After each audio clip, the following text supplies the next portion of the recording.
আগরতলা থেকে এই ঘটনাটি আমাকে পাঠিয়েছেন দেবাঞ্জলি রাহা। রাত প্রায় 2টা নাগাদ, চারপাশে শুধু জঙ্গল আর অন্ধকার। আর ঠিক সেই সময় আমার নতুন স্কুটি এমন একটা জায়গায় বন্ধ হয়ে গেল যেখানে লোকজন আজও একা যেতে ভয় পায়। আমি আর আমার বোন দুইজনেই নতুন নতুন জায়গায় ঘুরতে দেখতে খুব ভালোবাসি। সেদিন আমরা দুর্গাবাড়ির চা বাগানের দিকে গিয়েছিলাম। রাত তখন প্রায় 1:30 বা 2টা হবে। রাস্তার দুপাশে ঘন জঙ্গল, চারপাশে একদম নিস্তব্ধতা।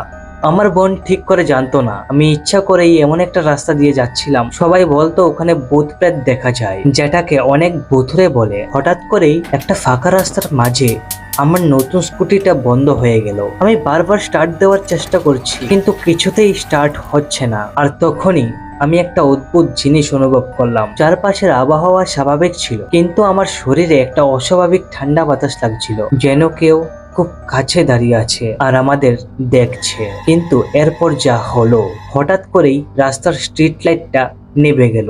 মুহূর্তের মধ্যে পুরো রাস্তা অন্ধকারে ঢেকে গেল।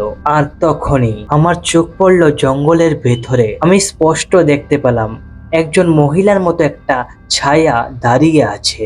সে নড়ছেও না, কিছু বলছেও না, শুধু আমাদের দিকে তাকিয়ে আছে। সবচেয়ে ভয়ের বিষয়, আমি যা দেখছিলাম আমার বোন কিছুই দেখতে পাচ্ছিল না, কিন্তু আমি স্পষ্ট দেখতে পাচ্ছিলাম। আমি সঙ্গে সঙ্গে হনুমান চালিসা পড়া শুরু করলাম, জোরে জোরে পড়তে লাগলাম।